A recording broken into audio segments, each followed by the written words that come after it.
Hello friends, मैं हूं मुकेश कुमार और सबसे पहले मैं अपने यूट्यूब चैनल पर आपको दिल से स्वागत करता हूं। तो चलिए आज हम लोग पढ़ने जा रहे हैं ग्रामर का एक नया चैप्टर जिसका नाम है वर्ण, जिसे अक्षर भी कहा जाता है। तो जानते हैं सबसे पहले कि वर्ण का प्रयोग हम कहाँ करेंगे। तो वर्ण हम जूनियर लेवल से लेकर सीनियर लेवल तक करते हैं, अर्थात बच्चों से लेकर जब तक हम नौकरी नहीं ले सकते हैं तब तक हम वर्ण का उपयोग करते हैं, क्योंकि वैसा बहुत सारे ऐसे एग्जाम हैं जिसमें कंपटीशन में भी वर्ण का कुछ प्रश्न दिया जाता है। और जानते हैं हमारे जूनियर जैसे 8 हो गया, 9 हो गया, 10 हो गया, 11 हो गया, 12 हो गया, ये सब बहुत सारे क्लासेस है जिसमें वर्ण पूछा जाता है, चाहे 1 नंबर का हो या 2 नंबर का हो या 3 नंबर या 5 नंबर, लेकिन हर क्लास में वर्ण पूछता है। वर्ण से 1 या 2 नंबर का क्वेश्चन आता ही आता है। इसलिए वर्ण बहुत ही हमारे जीवन का एक महत्वपूर्ण ग्रामर का चैप्टर है जो हम आज अच्छी तरह से पढ़ेंगे। और वादा आप कीजिए कि जब तक आपको कंप्लीट ना वर्ण हो आप वीडियो छोड़कर नहीं जाइएगा, क्योंकि ये वीडियो एक ऐसा वीडियो बनाएंगे जो आपको कभी जिंदगी में कभी दोबारा भी वर्ण ना पढ़ना पड़ेगा। लास्ट एंड फर्स्ट वर्ण। तो स्टार्ट करते हैं अपना चैप्टर जिसका नाम है वर्ण। तो सबसे पहले जानते हैं वर्ण किसे कहते हैं। वर्ण किसे कहते हैं, सबसे पहले जानेंगे वर्ण किसे कहते हैं।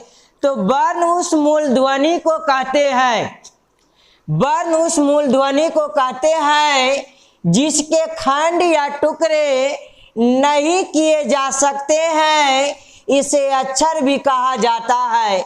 अर्थात कहने का मतलब वर्ण उस मूल ध्वनि को कहते हैं जिसके खंड या टुकड़े नहीं किए जा सकते हैं, इसमें कोई डाउट। तो अब जानते हैं मूल ध्वनि किसे कहते हैं। मूल ध्वनि किसे कहते हैं, तो कहते हैं मूल ध्वनि किसे कहते हैं, यानी हिंदी वर्णमाला के वैसा वर्ण जिसे हम बोलते हैं, यानी जिसका खंड या टुकड़े नहीं करते हैं, वही हमारा कहलाता है मूल ध्वनि या वर्ण। जैसे क, ख, च, अ, य, ल, व इत्यादि। और ये नहीं जो लिखे हम एग्जाम्पल वही मेरा वर्ण होगा। इसके अलावा भी बोल सकते हैं क ख ग गंगा, च छ ज ञ, ट ठ द ध न, प फ ब म, य र ल व व, तलम समुधन सदन सह छत्र ज्ञ आ ई, ये सब मेरा सभी क्या है, वर्ण है। तो इस तरीके से सोचते हैं कि वर्ण का डिफिनेशन में आपको कोई डाउट नहीं है। अब जानते हैं हम बोले कि क ख ग घ अंगा, च छ ज ञ, आ ई, ये सभी वर्ण है क्योंकि इनके खंड या टुकड़े नहीं किए जा सकते हैं। तो आइए देखते हैं कुछ उदाहरण के द्वारा स्पष्ट करते हैं कि वर्ण क्या है। जैसे कह रहा है राम। अब कहेंगे राम किन किन शब्दों से यानी वर्णों से मिलकर बना है। राम जो शब्द है किन किन वर्णों से मिलकर बना है। तो र प्लस आ प्लस मा प्लस आ, कितने वर्ण हुए, 4 वर्णों। और 4 वर्णों के मेल से बना है क्या चीज, राम। और ये चारों वर्ण का कभी भी खंड या टुकड़ा नहीं किया जा सकता है। ठीक, अगला देखते हैं दूसरा एग्जाम्पल। दूसरा एग्जाम्पल में है गया। तो गया का क्या होगा, ग प्लस अ प्लस य प्लस या। ये भी मेरा बना है कितने वर्णों के मेल से, 4 वर्णों के मेल से। और ये 4 वर्णों का कभी भी खंड या टुकड़ा नहीं किया जा सकता। यानी हम कह सकते हैं कि वर्ण उस मूल ध्वनि को कहते हैं जिसके खंड या टुकड़े नहीं किए जा सकते हैं। ओके, चलिए बढ़ते हैं आगे। कह रहा है इन्हीं अखंड मूल ध्वनि को वर्ण कहते। अखंड का मतलब जिसका खंड या टुकड़ा नहीं किया जाएगा उसी को हम लोग बोलेंगे, क्या बोलेंगे बाबू, वर्ण कहेंगे। कह रहा है सभी वर्ण के अपनी लिपि होती है, सभी वर्ण की अपनी लिपि होती है, यानी भाषा होती है। लिपि का मतलब क्या होगा, भाषा होती है। सभी वर्ण का भाषा होती है अपने अपने। कह रहा है जैसे नोट कीजिएगा, कह रहा लिपि को वर्ण संकेत भी कहा जाता है, लिपि को वर्ण संकेत भी कहा जाता है। लिपि समझते हैं ने, यानी भाषा, हिंदी, इंग्लिश, भोजपुरी, ये सब मेरा लिपि है। देवनागरी आप लोग पढ़े होंगे, नागरी पढ़े होंगे, तो हर तरफ पंजाबी होता है, कन्नड़ होता है, उड़िया होता है, बहुत सारा भाषाएं होता है, उसे हम लोग लिपि कहते हैं। ठीक, तो करा लिपि को वर्ण संकेत भी कहा जाता है। अलग अलग लिपि में अलग अलग वर्णों की संख्या होती है, अलग अलग लिपि में अलग अलग वर्णों की संख्या होती है, यानी अलग अलग भाषा में अलग अलग वर्णों की संख्या होती है। जैसे हम बोलेंगे हिंदी, तो हिंदी भी मेरा लिपि है यानी भाषा है, तो बोलेंगे हिंदी में कितने वर्ण होते हैं, यानी हिंदी में वर्णों की संख्या कितनी होती है, तो होता है 52। अब इसी तरह से पूछेंगे कि बताइए उर्दू में वर्णों की संख्या कितनी होती है, तो आप बोलिएगा 35। और कहेंगे कि इंग्लिश में वर्णों की संख्या कितनी होती है, तो आप लोग सब बता दीजिएगा 26 यानी 26। इसमें आपको कोई डाउट, जब नहीं डाउट है तो बढ़ते हैं नेक्स्ट पॉइंट की ओर। तो हम देख रहे थे, बोल रहे थे अलग अलग लिपि में वर्णों की संख्या अलग अलग होती है। जैसे आपको हम बोले हिंदी में वर्णों की संख्या 52 होती है, उर्दू में 35 होती है और इंग्लिश में 26 होती है। तो आइए जानते हैं, हम लोग पढ़े हिंदी, तो हिंदी में वर्णों की संख्या होती है 52, वर्णों की संख्या 52 होती है। तो आप जानते हैं वर्णों की संख्या 52 होती है कौन कौन, क ख ग घ अंगा जिसे हम लोग बोलेंगे कवर्ग, च छ ज झ इया जिसे बोलेंगे चवर्ग, ट ठ ड ढ न जिसे बोलेंगे टवर्ग, त थ द ध न जिसे बोलेंगे तवर्ग, प फ ब भ म जिसे बोलेंगे पवर्ग। यानी ये हमारा हो गया टोटल 25 वर्ण। आगे देखते हैं, लिखा हुआ है य र ल व तालम समुदान स दन स ह छ तर ज्ञ, ये मेरा हो गया 11 वर्ण। कर आ ई उ ऊ री ए ऐ ओ औ अन अ। इसे इस तरीके से भी हम पढ़ सकते हैं, आ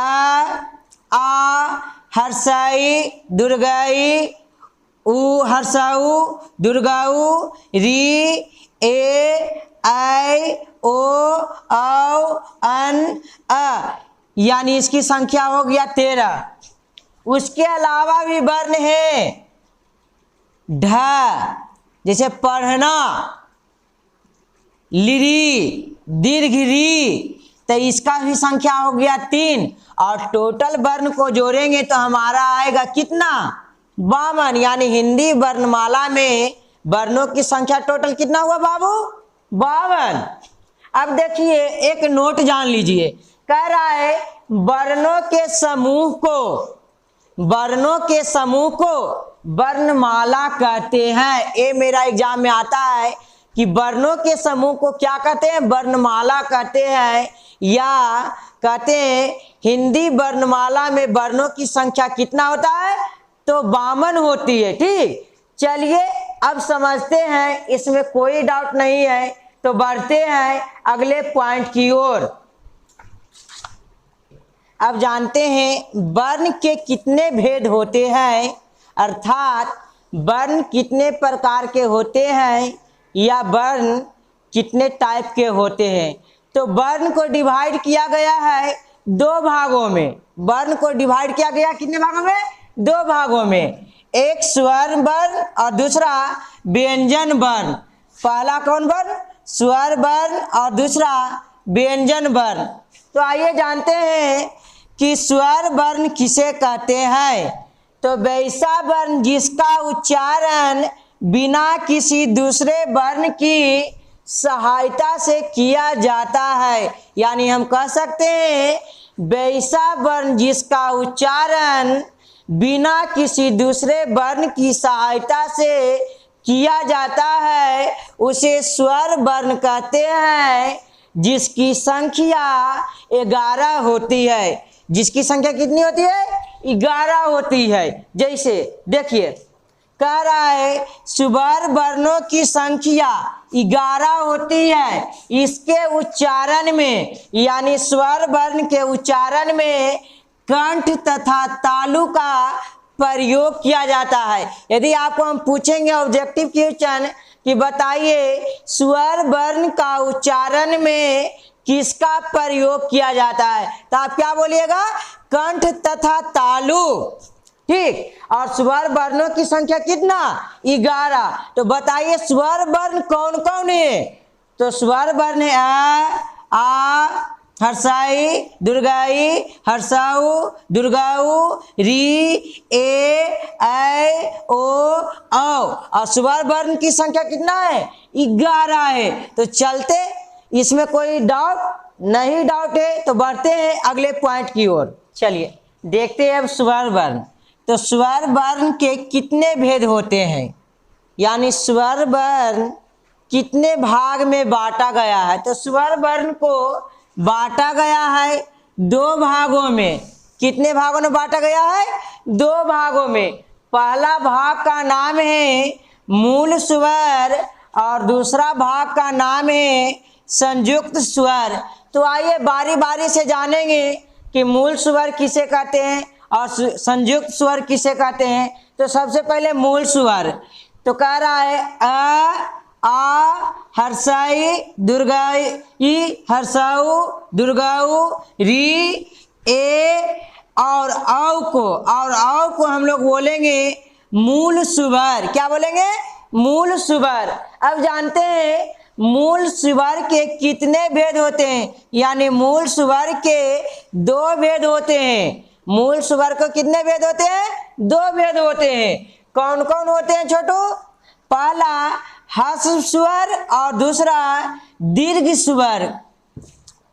तो आइए अब देखते हैं ह्रस्व स्वर किसे कहते हैं और दीर्घ स्वर किसे कहते हैं। तो बारी बारी से जान लेते हैं। तो ह्रस्व स्वर पहले जानते हैं। कहेगा ह्रस्व स्वर किसे कहते हैं? तो वैसा स्वर जिसके उच्चारण में कम समय लगता है। वैसा स्वर जिसके उच्चारण में कम समय लगता है उसे ह्रस्व स्वर कहते हैं। जैसे हर्षाई, दुर्गाऊ, हर्षाऊ। अब जानते हैं उसके बाद दीर्घ स्वर किसे कहते हैं। दीर्घ स्वर किसे कहते हैं? तो कह रहा वैसा स्वर जिसके उच्चारण में दुगना अर्थात अधिक समय लगता है उसे दीर्घ स्वर कहते हैं। जैसे आ, दुर्गाई, दुर्गाऊ, ऐ, ओ, औ। ये सब को हम बोलेंगे कौन स्वर? दीर्घ स्वर बोलेंगे। कौन स्वर बोलेंगे? दीर्घ स्वर बोलेंगे। अब बोलेंगे संयुक्त स्वर किसे कहते हैं। तय और औ को हम लोग बोलेंगे संयुक्त स्वर। अब कहेंगे ऐ किसके मेल से बनता है? एकदम मोस्ट VVI हर बार आता है एग्जाम में कि ऐ किसके मेल से बना है, यानी अ प्लस ए के मेल से किसका निर्माण हुआ छोटू? तो ऐ का हुआ। ठीक, अब कहेगा औ का निर्माण किसके मेल से हुआ है? तो औ का निर्माण किसके मेल से हुआ है? अ प्लस ओ का मेल से कौन सा शब्द निर्माण हुआ? कौन सा वर्ण? तो बोलेंगे औ। इतना में कोई डाउट? जब नहीं डाउट है तो बढ़ते हैं अगले पॉइंट की ओर। चलिए स्वर वर्ण को हम पूरे की तरह से कंप्लीट कर लिए, अब उसमें कोई डाउट नहीं है। तो हम जानते हैं वर्णों को दो भागों में बांटा गया, एक स्वर वर्ण और दूसरा व्यंजन वर्ण। तो अब चलते हैं व्यंजन वर्ण की ओर। तो देखिए कहेंगे व्यंजन वर्ण किसे कहते हैं, व्यंजन वर्ण किसे कहते हैं।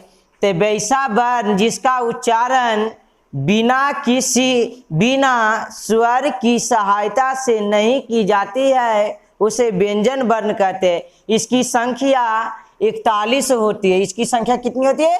41 होती है। जैसे कवर्ग, चवर्ग, टवर्ग, तवर्ग, पवर्ग, य र ल व तालम स मूर्धन स दन स ह छ त्र ज्ञ र लिरी दीर्घरी अन अ, ये सब मेरा व्यंजन वर्ण है। और कहते हैं व्यंजन वर्ण को डिवाइड किया गया 3 भागों में, अर्थात व्यंजन वर्ण के 3 भेद होते हैं। पहला स्पर्श व्यंजन, दूसरा अंतःस्थ व्यंजन और तीसरा ऊष्म व्यंजन। तो देखिए कहेंगे स्पर्श व्यंजन किसे कहते हैं। तो कहेंगे कवर्ग, चवर्ग, टवर्ग, तवर्ग, पवर्ग व्यंजन को स्पर्श व्यंजन कहते हैं। इसकी संख्या 25 होती है। इसकी संख्या 25 होती है। उसके बाद दूसरा है अंतःस्थ व्यंजन। अंतःस्थ व्यंजन इसकी संख्या 4 होती है। जैसे य र ल व, इसे हम बोलेंगे अंतःस्थ व्यंजन। और तीसरा है ऊष्म व्यंजन। तीसरा क्या है? ऊष्म व्यंजन। तो कहेंगे ऊष्म व्यंजन किसे कहते हैं। तो तालम स, मूर्धन स, दन स, ह को हम लोग बोलेंगे ऊष्म व्यंजन। क्या बोलेंगे? ऊष्म व्यंजन। और इसकी संख्या 4 होती है।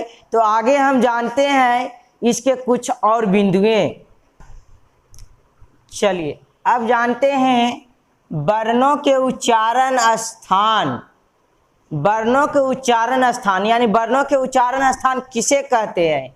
तो कह रहा है मुख के जिस जिस भाग से जिस जिस वर्ण का उच्चारण होता है वह भाग उस वर्ण के उच्चारण स्थान कहलाता है। यानी कहते हैं मुख से यानी मुंह से जिस जिस वर्ण के जिस जिस स्थान से यानी जगह से बोलते हैं या उच्चारण करते हैं वही उसका वर्ण स्थान यानी वर्ण उच्चारण स्थान कहलाता है। जैसे हम बोले क, क्या बोले? क बोले। बोलिए, आप भी बोलिए क। तो कहाँ से बोल रहे हैं? ओठ से, नाक से, दांत से नहीं, ये बोल रहे हैं क, गले से बोल रहे हैं। तो क का उच्चारण स्थान मेरा हो गया ये हो गया कंठ। यहाँ पर क्या है? कंठ। तो ये मेरा कंठ कहलाएगा। यानी बोलेंगे क का उच्चारण स्थान क्या होगा? तो कंठ होगा। ठीक नहीं? इसी तरह बहुत सारा उच्चारण होगा। च बोलेंगे उसका उच्चारण स्थान अलग होगा। प बोलेंगे उसका उच्चारण स्थान अलग होगा। ओ बोलेंगे उसका उच्चारण स्थान अलग होगा। य बोलेंगे उसका उच्चारण स्थान अलग होगा। इस तरह से उच्चारण करने के लिए वर्णों के उच्चारण करने के लिए हमारे मुख में उच्चारण करने की स्थान 7 है। यानी कह सकते हैं वर्णों के उच्चारण स्थान 7 हैं या होते हैं। पहला कंठ, दूसरा तालु, तीसरा मूर्धा, चौथा दंत, पांचवा ओष्ठ, छठा नासिक और सातवां जीवा मूल। तो आप सब जानते हैं ये मुंह में कहाँ कहाँ है। ठीक नहीं? तो आगे बढ़ते हैं इसके अगला पॉइंट। चलिए देखते हैं अब वर्णों के उच्चारण स्थान जैसे 7 होते हैं तो कौन कौन स्थान से कौन कौन सा वर्ण का उच्चारण किया जाता है। तो आइए पहला स्थान का नाम है कंठ। पहला स्थान का मेरा क्या नाम है? कंठ। तो आइए कंठ के बारे में जानते हैं। कि कंठ की सहायता से कौन कौन सा वर्ण का उच्चारण किया जाता है। तो देखिए कह रहे हैं कंठ से बोले जाने वाले वर्ण को कंठय वर्ण कहते हैं। कंठ की सहायता से बोले जाने वाले वर्ण को कंठय वर्ण कहते हैं। जैसे अ आ ह क ख ग घ अंगा, ठीक ने। तो ये सब हम बोल रहे हैं कंठ की सहायता से। जैसे आपको एग्जाम में आएगा कि बताइए क का उच्चारण स्थान क्या है, तो आप बोलिएगा कंठ, ठीक। तो इसमें कोई डाउट नहीं है। चलिए दूसरा देखते हैं स्थान क्या है। कह रहा है तालु, दूसरा क्या है तालु। तो तालु से बोले जाने वाले वर्ण को तालव्य वर्ण कहते हैं। जैसे हर्षई, दुर्गई, य, तालम स, च, छ, ज, ज, झ, इया, ठीक। अब ये बताइएगा कि तालु किसे कहते हैं, तालु किसे कहते हैं, तो बोलिए तालम स, तालम स। तो आपको मुंह में पता चल रहा होगा कि मेरा कहाँ जीभ सट रहा है, वही वाला मेरा कहलाता है तालु, ठीक। और हमेशा एग्जाम में आता है यह का उच्चारण स्थान क्या होगा, यह मोस्ट VVI है। तो यह का उच्चारण स्थान क्या होगा छोटू, तालु होगा। चलिए तीसरा देखते हैं। तीसरा में मूर्धा, करा मूर्धा। मूर्धा किसे कहते हैं, अर्थात दांत के ऊपर के अंतमुख, दांत के ऊपर के अंतमुख भाग से बोले जाने वाले वर्ण को मूर्धन्य वर्ण कहते हैं। अर्थात हम कह सकते हैं कि दांत के ऊपर के अंतमुख, दांत के ऊपर के अंतमुख जो होता है वही मेरा कहलाता है मूर्धा। देखते हैं मूर्धा कौन है और कहाँ है। तो मूर्धा को जानने के लिए इसका एग्जाम्पल को देखते हैं। देखिए कह रहा है री, मेरे साथ आप भी बोलिए री। पता चल रहा है कहां से बोल रहे हैं, वही मेरा कहलाएगा मूर्धा। र, देखिए मूर्धन्य स, ट, ठ, ड, ढ, न। पता चल गया कहां से बोल रहे हैं, वही मेरा कहलाएगा मूर्धा। और ये सब जो है अलग अलग स्थान है और जहां से जिसका उच्चारण करेंगे वही मेरा कहलाएगा उच्चारण स्थान। तो इसको कंप्लीट कर लीजिएगा, फिर बढ़ते हैं आगे पॉइंट की ओर। चलिए देखते हैं अगला स्थान क्या है। तो अगला चौथा मेरा हो गया दन। तो दन यानी दान, दांतों से बोले जाने वाले वर्ण को दंतय वर्ण कहते हैं। दंतय वर्ण कहते हैं, दांतों की सहायता से बोले जाने वाले वर्ण को दंतय वर्ण कहते हैं। अब बताइए दांत की सहायता से कौन कौन वर्ण बोला जाएगा। तो पहला है ल, लिरी, दंती स, त, थ, द, ध, न। ये मेरा हो गया दांत की सहायता से बोले जाने वाले वर्ण, ठीक, याद रखिएगा। कह रहा है अगला स्थान है ओष्ठ। ओष्ठ मतलब ओठ, ठीक। तो कह रहा ओष्ठों से बोले जाने वाले वर्ण को ओष्ठय वर्ण कहते हैं। ओष्ठ की सहायता से बोले जाने वाले वर्ण को ओष्ठय वर्ण कहते हैं। अब ये बताइए ओठ की सहायता से कौन कौन वर्ण बोला जाता है। तो देखिए हर्षऊ, दुर्गाऊ, प, फ, ब, भ, म। ये किससे बोला जाता है, ओष्ठ से, यानी ओठ से। कहेंगे प का उच्चारण स्थान क्या होगा, तो आप बोलिएगा ओष्ठ। चलिए अगला है छठा नासिका। नासिका का मतलब नाक। कितना लोग नकिया कर बोलते हैं, ठीक। तो ये बात हुआ नासिका से बोलते हैं यानी नाक से बोलते हैं। तो ये कहता है नाक से बोले जाने वाले वर्ण को नासिकय वर्ण कहते हैं। इसे अनुनासिक वर्ण भी कहते हैं, यानी नाक से बोले जाने वाले वर्ण को पहला नंबर है नासिकय वर्ण कहते हैं। और इसके अलावा इसका दूसरा नाम है अनुनासिक वर्ण, जैसे कौन कौन वर्ण बोला जाता है नाक की सहायता से? तो अ जिसे अंगा बोलते हैं, च, टवर्गी न, प, ठीक, ये सब मेरा बोला जाता है किससे? नाक की सहायता से, ठीक।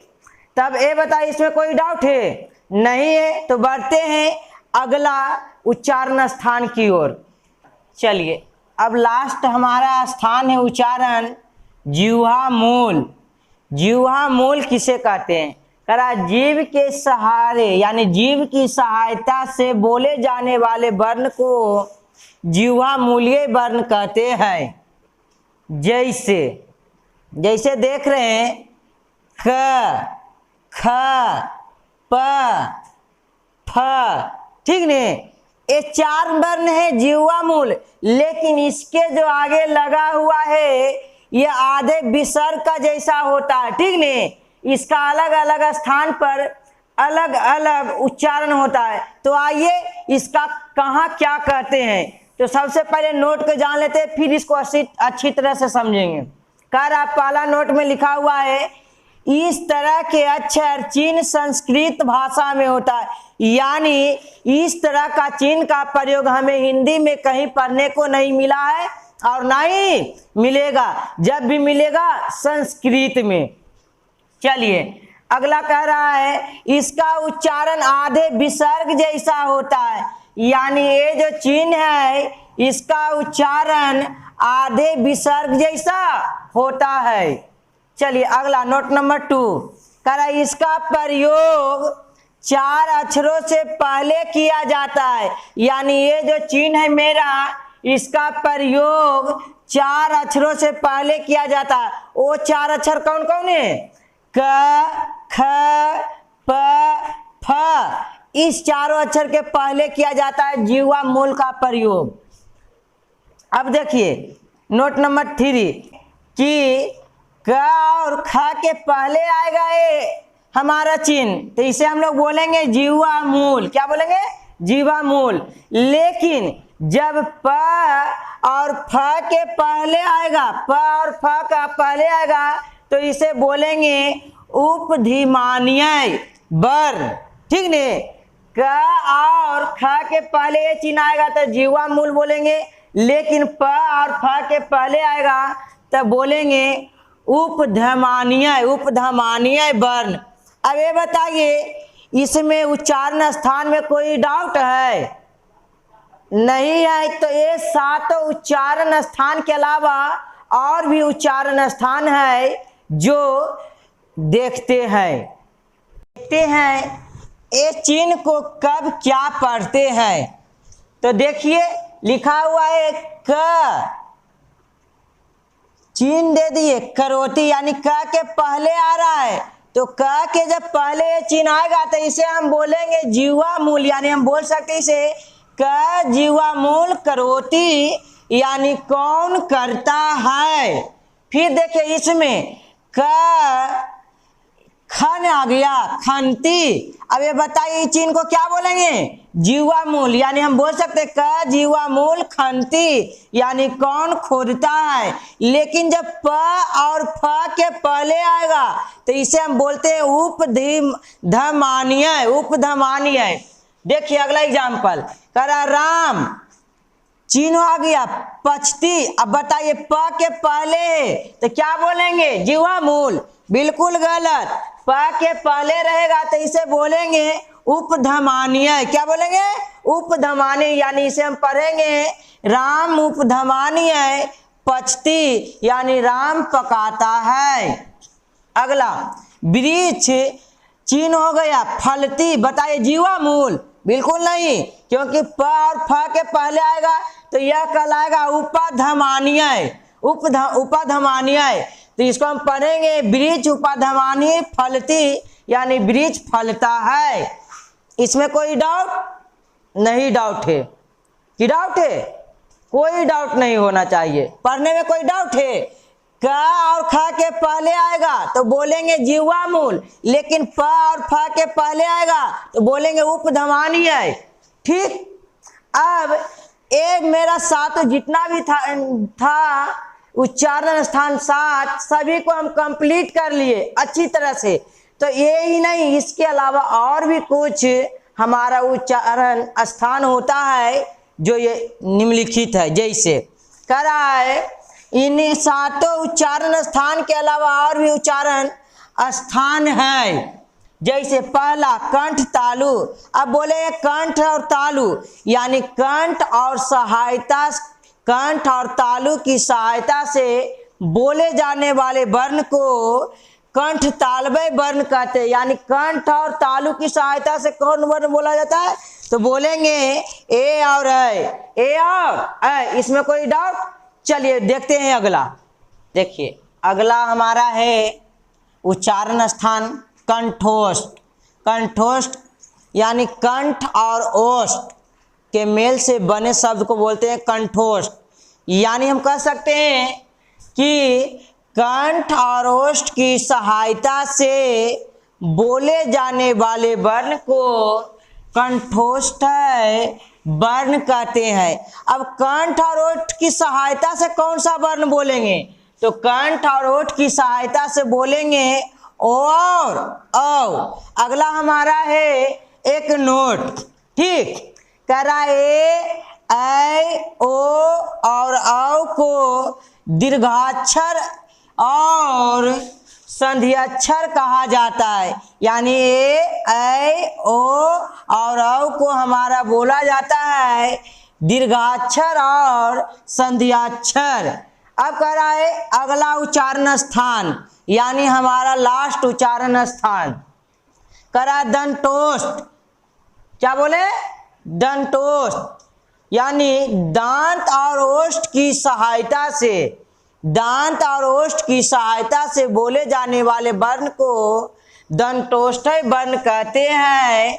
जैसे वह, ये भी मेरा एग्जाम में हमेशा आता है, ठीक ने, कि वह का उच्चारण स्थान क्या होगा? तो वह का उच्चारण स्थान होगा दंतोष्ठ, यानी दंत और ओष्ठ। यह बोला जाता है किसकी सहायता से? वह बोला जाता है किसकी सहायता से? दंतोष्ठ की सहायता से।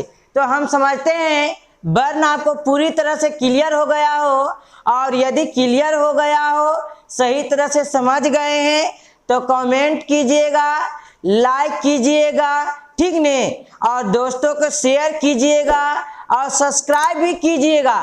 लेकिन एक बात यह है कि ये जो मेरा वर्ण है, ये सभी का ऑब्जेक्टिव मेरा एग्जाम में हमेशा आता है, चाहे 1 नंबर का हो, 2 नंबर का हो, 3 नंबर का हो या 4 नंबर का हो, लेकिन आता जरूर है।